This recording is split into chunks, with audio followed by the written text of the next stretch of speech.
Hi. In this video, I'm going to show you how you can install Rasa on a Mac.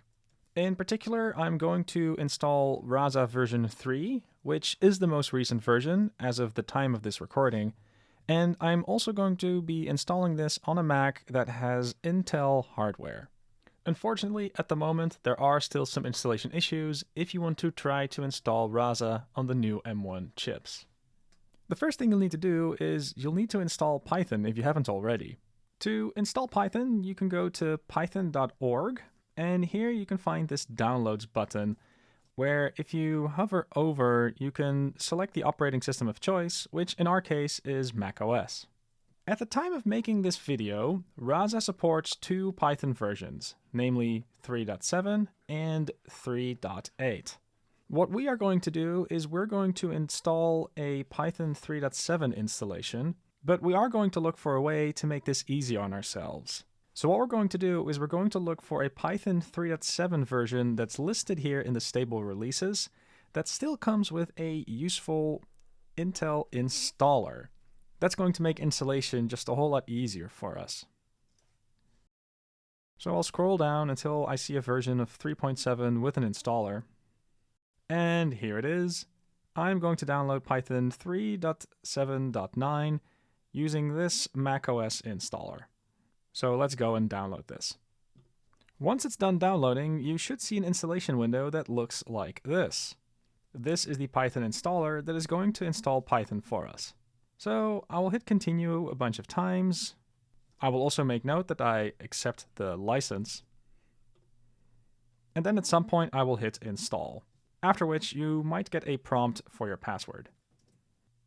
After that, it's installing Python for you, and this typically takes less than a minute. But finally, we can confirm that it's done installing. So let's now confirm that Python actually installed correctly. To do that, I am going to open up a terminal.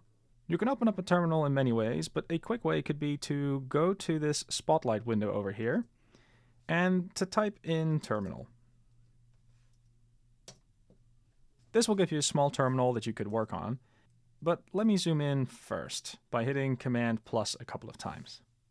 If you're unfamiliar with a terminal is just a place where I can type commands to the computer for it to run instead of having to click on buttons. Because Python 3.7 is now installed, I can use it to install some packages. The first package we'll install is called Virtualenv. Technically, this is not a requirement, but it's a really good practice to have. When we installed Python, we also installed a tool called pip, and we can tell Python to take the pip module and run a command from it.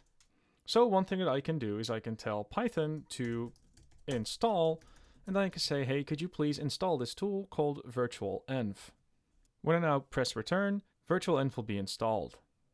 In this particular case, I had Virtualenv already installed, so your output might look a little bit different, but this is the command you'd need to run. What I will do now is I'll create a folder where I can have a go at playing with Rasa. So I'll make a directory. I will call it Rasa init demo. The mkdir command is a command that creates a new folder. And what I will then do is I will go into that folder, which is the cd command. cd stands for change directory. Next, I will run virtualenv. So I can say Python, take the virtualenv module, and I want you to create a new virtual environment called venv here. And what I would like to do next is I would like you to activate that virtual environment.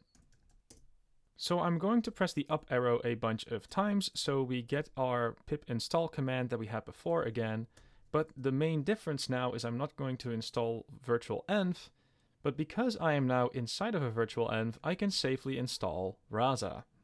So when I press enter, it's going to install Rasa and all of the dependencies that are associated. It might take a while depending on your internet connection because it has to download a whole bunch of things. Eventually though, Rasa should be installed inside of your Virtualenv, and you can confirm by running the Rasa command from the terminal. This will show you a list of available commands that you can run from inside of Rasa. In particular, what I'll do is I'll start a new Rasa project by running the rasa init command. This will create a new project with example training data, actions, and configuration files. So rasa init is the command that I will run. It's asking me where I want to create the project, and I think the current directory is fine. It's warning that the current directory is not empty. Again, I think that's fine. And now that the project structure is created, it's asking me if I want to train an initial model, to which I'll say yes.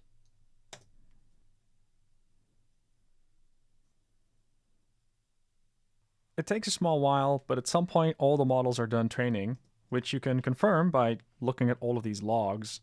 And then we are prompted with a final question, namely if we want to talk to this virtual assistant. I'll go ahead and say yes.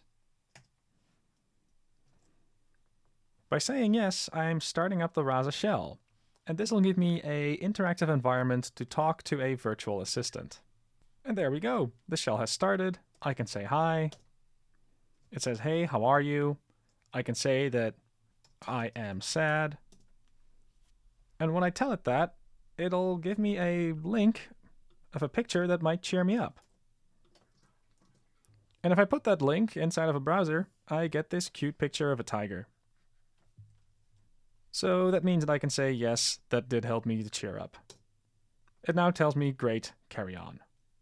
That means that we installed Rasa, we were able to get a new project going, and that we were able to talk to our virtual assistant from the command line.